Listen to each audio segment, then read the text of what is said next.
초록어린이재단에 매달 100만 원을 후원하게 되었습니다. 이 모든 게 구독자, 시청자 여러분 덕분입니다. 구독과 좋아요 감사합니다.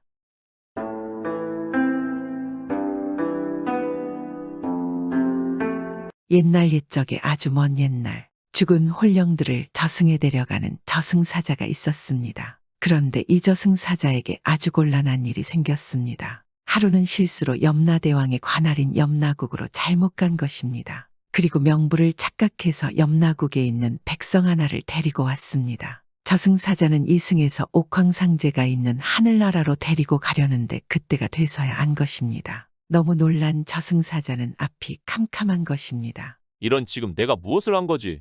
왜 쓸데없이 염라국으로 가서 염라대왕의 백성을 데리고 온 거야? 내가 뭐에 홀리기라도 한 듯이. 이거 정말 큰일이군. 도대체 이제 어떡한단 말인가? 저승사자는 한숨을 쉬며 염라국에서 데려온 얼굴이 잘 보이지 않는 염라국의 인간을 보았습니다. 정말 큰일이군. 이자를 옥황상제님에게 데려갔다가는 내 큰 벌을 받을 것이고 염라국으로 다시 데려가다가 염라대왕이 혹여나 이 사실을 알게 된다면 염라국과 천계가 분명 문제가 생길 것이다. 이러지도 못하고 저러지도 못하니 정말 어떻게 해야 하지? 저승사자는 아무리 생각을 하고 또 생각을 해보았지만 뾰족한 수는 없었습니다. 그러다 좋은 생각이 떠올랐습니다. 그래 그거야. 천계도 못 가고 염라국도 못 간다면 사람들이 살고 있는 이승에 머물게 하자. 그러면 옥황상제님도 모를 것이고 염라대왕님도 모를 테니 그런 방법이 있었구나. 그런데 한 가지 문제가 있는데 이자의 몰골이 이곳 사람들과 달라서 사람들이 깜짝 놀랄 것이야. 그러니 이자가 죽을 때까지 안전하게 살 수 있는 곳으로 데려가야겠다. 그리하여 저승사자는 수소문에서 가장 현명하다는 나라의 임금이 있는 곳으로 가게 되었습니다. 그리고 임금이 신하를 물리고 혼자 있을 때에 저승사자는 나타났습니다. 저승사자를 본 임금은 너무 놀랐습니다. 그리고 군사들을 부르려고 하자 저승사자는 예의를 갖추고 말했습니다. 임금님이시여, 놀라지 마시오. 저는 당신을 해하려 온 것이 아닙니다. 다만 당신에게 옥황상제의 명을 전하려 온 것입니다.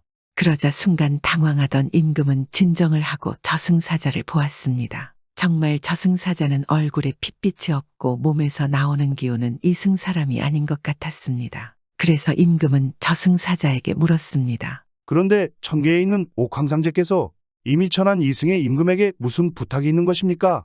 그러자 저승사자는 머뭇거리다 말했습니다. 이 근방에서 가장 현명하다는 임금님이 바로 당신입니까? 네, 그리 알고 온 것이죠. 현명하다는 것은 모르겠고 백성들에게 최대한 성군으로 남고 싶은 마음은 어느 임금보다는 강하다고 생각하오. 그렇군요. 허나 당신의 지혜로도 모르는 게 있습니다. 제가 당신에게 여지껏 보지 못한 다른 곳의 백성을 보여드리지요. 뭐라고요? 여지껏 보지 못한 다른 곳의 백성이라니 무엇을 말씀하시는지 정말 궁금하군요. 임금이 무척 궁금해하자 저승사자는 즉시 팔을 뻗쳐 땅 밑에서 머리가 2개인 염라국의 백성을 꺼냈습니다. 임금은 너무 놀랐습니다. 하나의 몸에 2개의 머리라 정말 처음 보는 광경이었습니다. 그러자 저승사자가 놀란 임금에게 말했습니다. 이자는 염라대왕님이 지배하는 염라국의 백성입니다. 그런데 우연히 이곳에 와버렸습니다. 그래서 이자는 여기에 살아야 합니다. 그래서 옥황상제의 명에 따라 이곳에서 현명한 임금님에게 이자를 부탁하러 온 것입니다.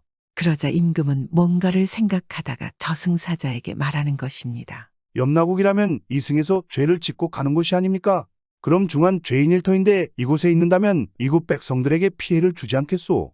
그러자 저승사자가 손을 저으며 말했습니다. 물론 중한 죄를 지어 염라국에서 살고 있는 것은 맞습니다. 그러나 수백 년 동안 죄의 값을 모두 받고 이제는 악한 마음은 없어졌습니다. 그러니 걱정하지 말고 이 백성을 맡아주십시오. 그렇게 그리 말하고 저승사자는 염라국의 인간을 두고 사라져버렸습니다. 생전 처음 보는 흉측한 사람을 보자 등골이 오싹해진 임금님은 염라국의 인간을 다른 방에 가두어 두도록 명령하고 신하들을 불렀습니다. 염라국에 인간이 살고 있다고 하는 이야기를 들은 적이 있는가? 신하들은 임금의 말에 모두 웅성이기 시작했습니다. 그런 것은 죽어서 가는 곳이라 누구도 볼 수 없다는 것입니다. 그러자 임금이 신하들에게 말하는 것입니다. 내가 그대들에게 염라국의 인간을 보여주겠다면 어찌할 텐가? 어떻게 그럴 수가. 염라국에 가려면 죽어야만 하는 것입니다. 또한 그자를 볼 수 있다면 죽은 홀령이거나 저승사자만 가능합니다. 그것은 아무리 이승의 임금님도 불가능한 일이지 않습니까? 그러자 임금님은 머리가 2 달린 인간을 끌어오게 하였습니다. 그 모습을 처음 본 신하들은 얼른 손으로 눈을 가리며 부르짖었습니다. 아니 세상에 저렇게 생긴 인간이 다 있다니 정말 믿기지가 않습니다. 어찌 밝은 대낮에 염라국의 흉한 인간을 볼 수가 있는 것입니까? 임금님은 신하들에게 조용히 하라 하명하고 그제서야 염라국의 인간을 향하여 물었습니다. 그대는 도대체 사람인가 아니면 흉측한 괴물인가 정체를 말해라.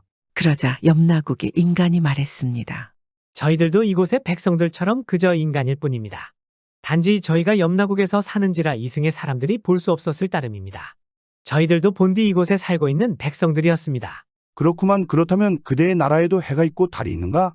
물론이지요. 저희들은 농사를 지을 뿐만 아니라 소와 돼지도 기르고 있습니다. 뭐라고? 그게 정말인가? 해가 뜬다고 해가 어디서 떠오르는가? 해는 서쪽에서 떠서 동쪽으로 집니다. 그냥 이승이라 보면 됩니다. 임금님은 잠시 고개를 갸우뚱하고는 이어 물었습니다. 그대들도 조상님께 제사를 모시는 방법을 알고 있는가? 그럼요. 저희들은 항상 하느님과 조상님들에게 감사함을 잊지 않습니다. 그렇구만. 그대는 그대의 나라로 돌아가고 싶은가? 예, 임금님, 저는 아직 그곳에서 할 일이 많이 있습니다. 빨리 염라국으로 돌아가고 싶습니다. 부디 저를 보내주십시오. 임금은 고개를 끄덕이고는 큰 소리로 저승사자를 불렀습니다. 그러자 저승사자가 갑자기 나타난 것입니다. 그리고 염라국 인간을 다시 데려다 주도록 부탁을 하였습니다. 그러자 저승사자는 난처한 기색을 보였습니다. 일단 이 세상에 나오게 되면 두 번 다시 염라국로 돌아갈 수 없게 되어 있습니다. 내 염라국이나 천계로 보낼 수 있다면 굳이 내 임금님에게 부탁하겠습니까? 전에도 말한 대로 옥황상제의 명입니다. 현명하시니 알아서 하십시오. 아니 이럴 수가. 그럼 염라국 인간은 어찌한단 말인가? 본디 인간들은 자신이 살던 곳에서 살아야만 하는 것인데. 안 됩니다. 저는 돌아가야 합니다. 염라국의 인간은 임금에게 눈물을 흘리며 간청하고 또 간청했습니다. 방법이 없다네. 그냥 이곳에서 생을 마감할 때까지 살게나. 저승사자는 그렇게 퉁명스럽게 말하곤 또 사라졌습니다. 그리하여 염라국의 인간은 할 수 없이 이승에서 살게 되었습니다. 임금은 그가 정착하여 살 수 있도록 임금 밑에 두고 관직을 주었습니다. 그는 잠깐은 힘들어하였으나 곧 적응을 하였으며 예쁜 여인을 만나서 결혼을 했고 2명의 자녀도 두었습니다. 그런데 자녀들 중에 한 아이는 어머니를 닮았으나 한 명만이 아버지를 닮아서 머리가 둘 달린 채로 태어났습니다. 세월이 흘러 염라국에서 온 남자는 죽었고 두 형제에게는 막대한 재산이 남겨졌습니다. 어머니가 늙어서 유산을 나눌 때가 되자 어머니를 닮은 형은 다 똑같이 나눠 갖자 하고 말했습니다.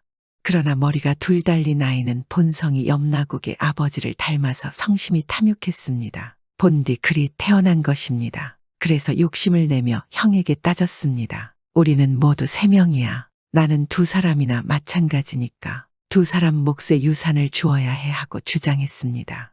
며칠을 두고 다투었으나 해결은 나지 않고 형제 간의 우애만 나빠지게 되었습니다. 그러자 형제의 어머니는 지혜로운 임금님에게 가서 송사를 받아보라고 제안했습니다.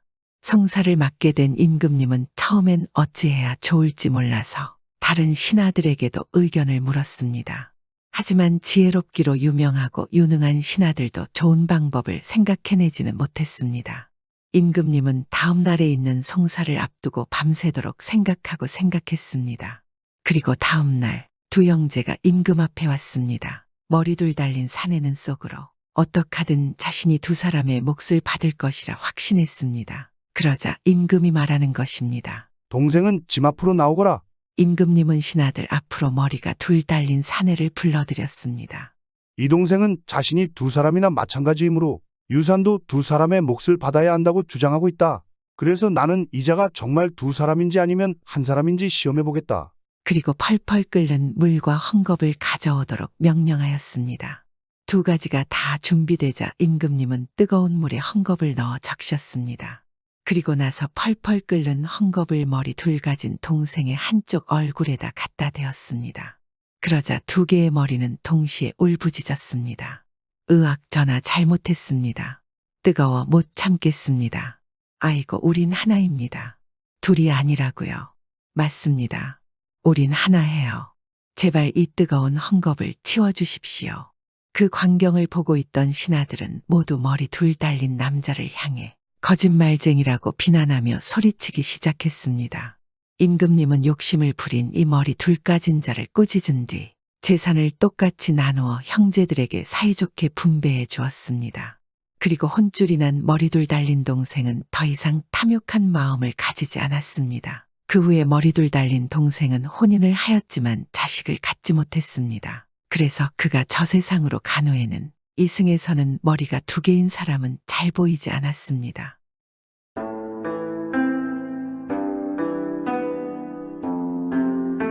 옛날 옛적 어느 마을에 한 대감이 살고 있었습니다.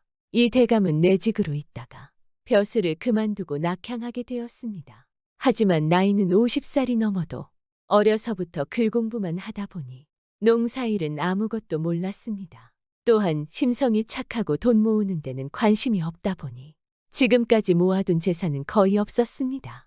그러니 생활 형편은 점점 말이 아니어서 결국 슬아의 아이들 셋은 죽물도 먹기 어려웠습니다. 하지만 대감에게는 아무런 방도가 없었습니다. 이렇게 시간은 계속 흘러갔습니다. 어느 날 대감은 줄인 배를 부여잡고 앉아 있다가 아내에게 무슨 방도라도 있지 않을까 하여 아내 방에 들어갔습니다. 들어가 보니 아내가 무엇인가 입에 넣고 우물거리다 대감이 들어오는 것을 보더니 갑자기 급히 뱉고 나서는 바느질 광주리에 숨기는 것이었습니다. 그 모습을 본 대감은 서운한 생각이 들지 않겠습니까? 여편네가 남편 몰래 뭘 먹을까? 아들 셋은 죽물도 먹기 힘든데 어떻게 혼자 저렇게 할 수 있을까? 대감은 차차 노여운 생각이 들어 아내와 말 한마디 하지 않고 나왔습니다. 그런데 나와서 생각하니 분해서 견딜 수가 없었습니다. 대감은 한번 따져볼 생각이 불같이 생겨 다시 아내 방에 들어갔습니다. 부인, 방금 내가 들어왔을 때 뭘 몰래 먹었어? 뭐 숨겨둔 것이라도 있어? 용서해 줄 테니 나한테 사실대로 말을 하시오.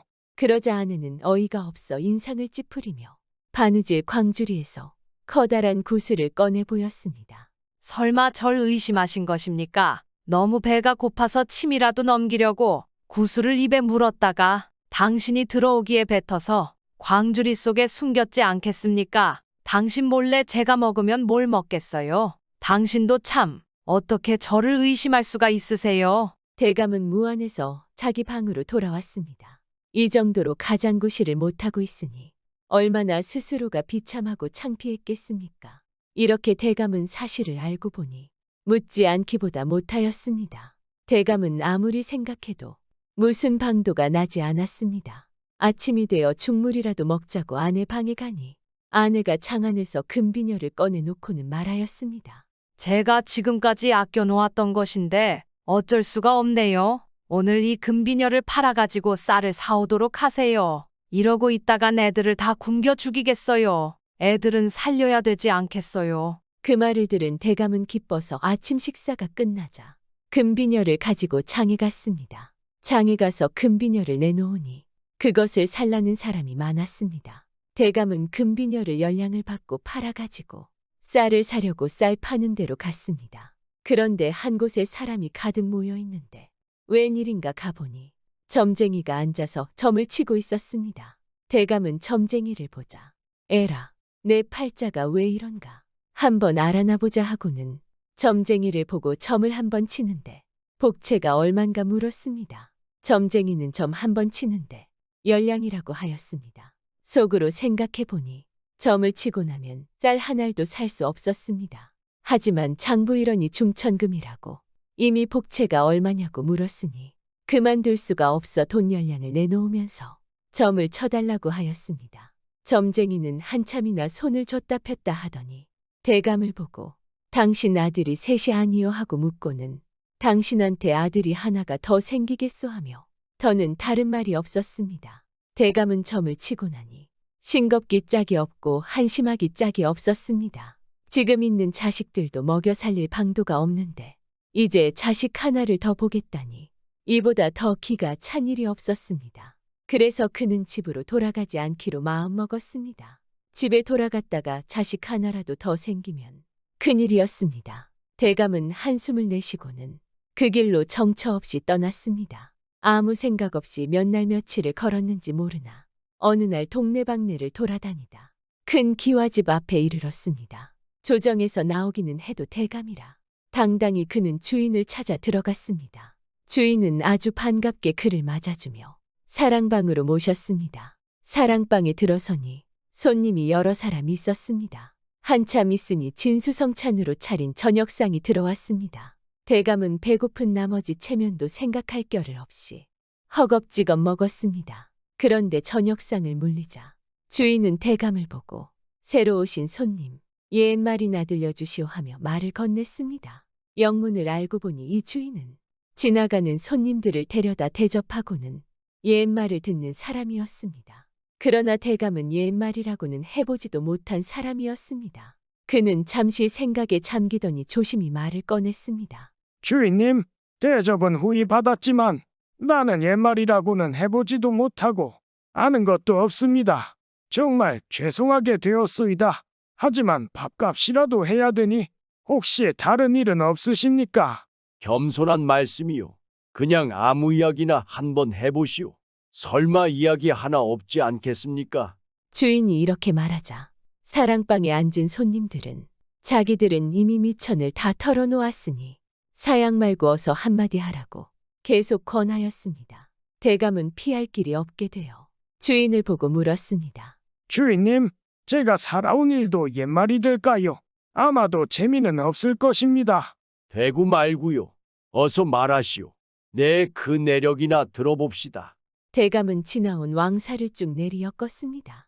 그 뒤 마지막으로 점친 이야기를 하자 주인은 무릎을 딱 치며 아주 좋은 이야기를 했다고 칭찬하고는 자기 방으로 돌아가더니 종을 시켜서 대감을 안으로 들어오라고 청하였습니다. 같이 있던 손님들은 이야기 같지도 않은 이야기를 가지고 안으로 청한다고 주인을 나무랐고 대감은 자기가 무슨 말을 잘못하지는 않았나 하며 가슴을 두근거리며 종을 따라 들어갔습니다.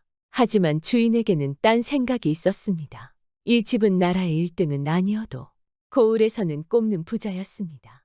그런데 주인은 고민이 딱 한 가지 있었습니다.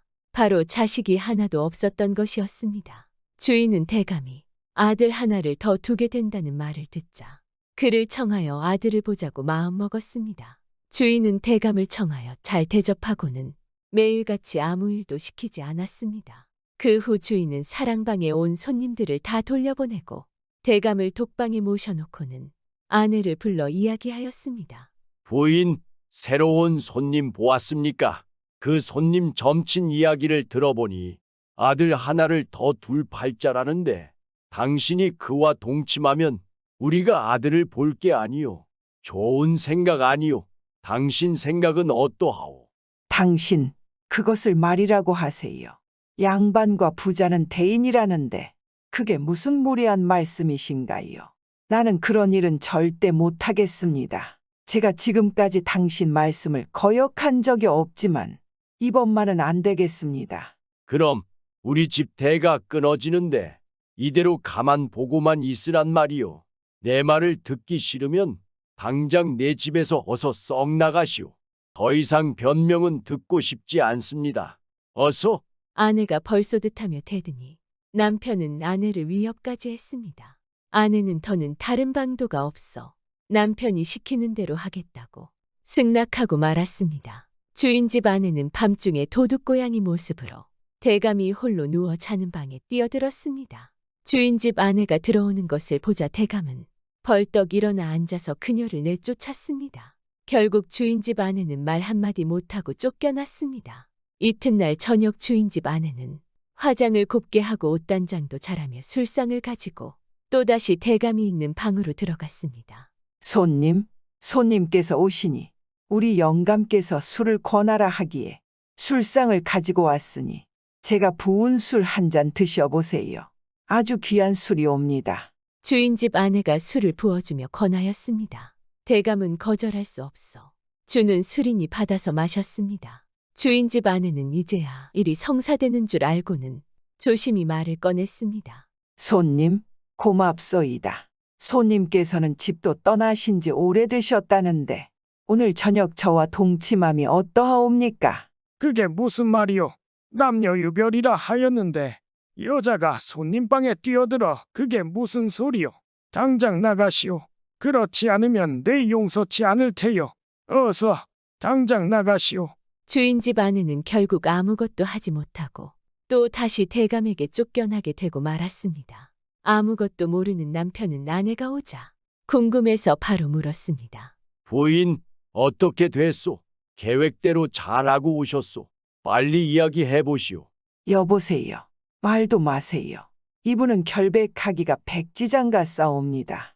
너무 창피해서 죽는 줄 알았습니다. 이제 더 이상은 못하겠습니다. 에이, 쓸데없는 소리 하지 마시오. 그래도 10번 찍어 안 넘어가는 나무가 없지 않겠소. 내일 저녁에 다시 들어가 보시오. 그 후로 3일 만에 주인 집 아내가 또 대감방에 뛰어 들어갔습니다. 주인 집 아는 어쩔 수 없이 대감 앞에 무릎을 꿇고 앉아 솔직히 말하며 빌었습니다. 손님, 제발 저희 청을 들어주세요. 오늘 저녁까지 손님과 동침하지 못하면 저는 이 집에서 쫓겨나는 신세가 되니 제 청을 들어주지 못하겠으면 차라리 절 죽여주세요. 제발 한 번만 제 청을 들어주시면 안 되겠습니까? 왜 진작 사실대로 말하지 않았소? 정사정이 그러하다면 먼저 내 시키는 대로 하시오. 빨리 나가서 백지 한 장, 상 하나, 물 한 그릇을 떠가지고 오시오. 주인 집 아내는 대감이 시키는 대로 나가서 요청한 3가지를 가지고 들어왔습니다. 주인 집 아내가 상에 백지장과 물을 받쳐 올리니 대감은 손가락을 지끈 깨물었습니다. 그 후 터진 손가락에서는 시뻘건 피가 주르르 떨어졌습니다. 대감은 피나는 손가락을 들고는 백지장에다 한 일자를 쭉 그었습니다. 여보시오, 이것이 내 마음이니 이거나 받아가지고 나가시오. 그리고 남편에게 전해주시오. 알아듣겠소? 주인 집 아내는 상에 놓은 백지장과 물을 들고 나와 남편에게 사실을 고하였습니다. 그러자 남편 즉 주인은 이제 됐다면서 기뻐하였습니다. 주인은 대감의 피가 묻은 종이를 오려서 술잔에 넣고 술이 빨갛게 되자 그 술을 마시고는 부인과 잠자리를 같이 하였습니다. 그 후 10상 만에 이 집에서는 떡두꺼비 같은 아들을 보았습니다. 주인은 얼마나 대감이 고맙지 않겠습니까? 바로 대감네 집에 쌀과 천 그리고 돈을 실어보내고 대감을 하늘처럼 받들어 모셨습니다. 하지만 대감은 그런 줄도 모르고 어느 날 집이 걱정되어 가보려 하였습니다. 그러자 주인은 대감을 보고 여보시오, 산 사람 입에 거미줄이 치는 법은 없으니 근심 말고 여기 계시오. 알아서 잘 살고 있지 않겠습니까? 하면서 매일같이 사내 진미로 대감을 대접하였습니다. 이렇게 세월은 세월대로 흘러 어느덧 이 집 아들은 커서 장가를 들게 되었습니다. 이날 이 집에서는 대감을 높이 모시고 잔치를 하게 되었습니다. 이렇게 마을 여러 사람들이 모이니 주인은 여러 사람들 앞에서 여러분, 오늘은 내 아들의 잔칫날이옵니다.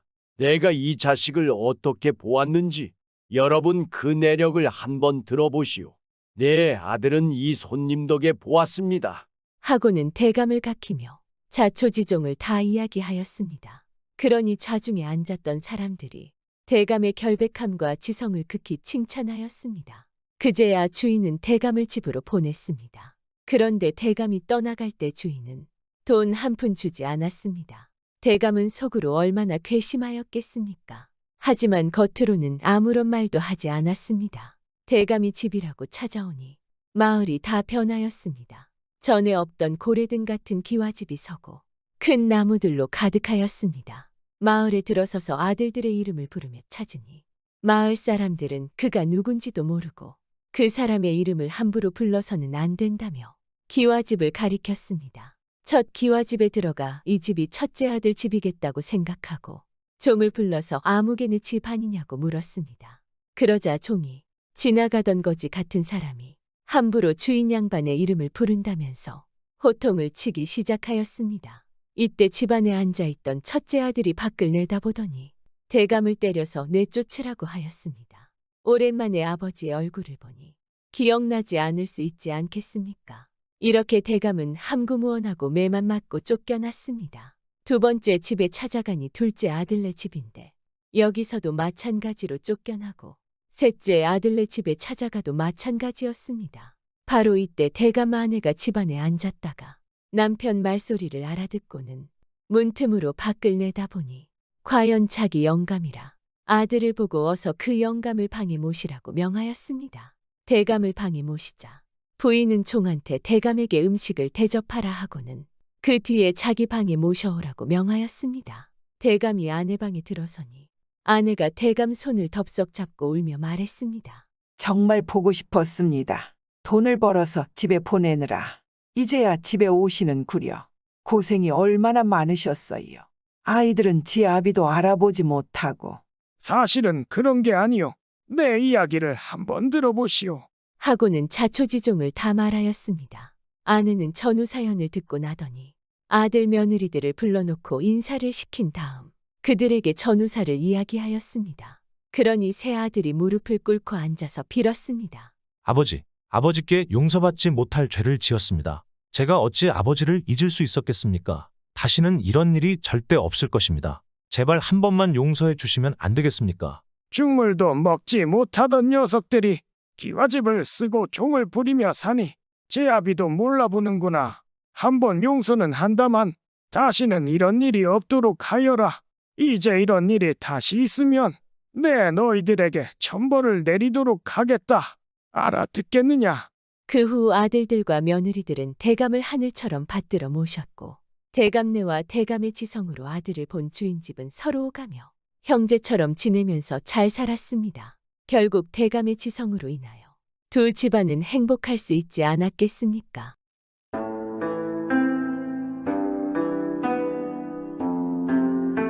오늘 이야기는 형제 이야기입니다. 옛날 옛적에 어느 곳에 형제가 살았는데 형은 욕심이 많은 데다 심술바가지이고 아우는 착한 동생입니다. 옛날 이야기란 게 다 그렇지 않겠습니까? 형은 나쁘다고 그리고 아우는 좋다고 그러는 것 아니겠습니까? 그렇다고 이 세상 형들은 서운하게 생각할 것 없습니다. 옛날에는 장남이 집안 살림을 해야 하니깐 암만 해도 아우가 형보다 약하니까 약한 쪽 편들어주는 게 인지상정 아니겠습니까? 한편으로는 형보다 나은 아우 없다는 옛말도 있으니 그걸로 위안을 삼고 이 이야기를 시작하겠습니다. 형제가 살다가 아버지 어머니가 다 죽고 나니 형이 유산을 혼자서 다 차지하고 아우한테는 쌀아기 한 알도 안 주는 것입니다. 그러니 아우는 어떻게 하겠습니까? 먹고 살 길이 없으니 장사길로 나섰습니다. 그리고 소금 장사를 했습니다. 소금 짐을 지고 고을마다 다니면서 소금을 파는데 그러다 보니 길에서 날이 저물 때가 한두 번이 아니지 않겠습니까?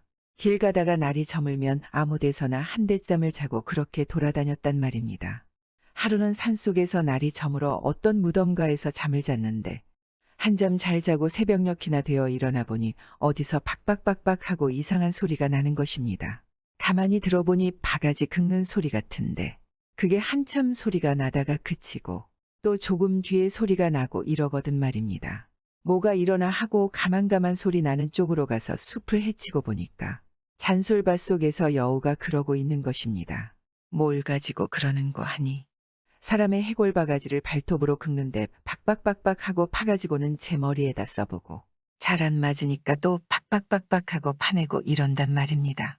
날이 부옇게 새도록 그렇게 해골 바가지를 파내더니 이제 머리에 맞는지 그놈을 쓰고 제주를 3번 팔딱팔딱 너무너무니까 그만 사람이 됐습니다.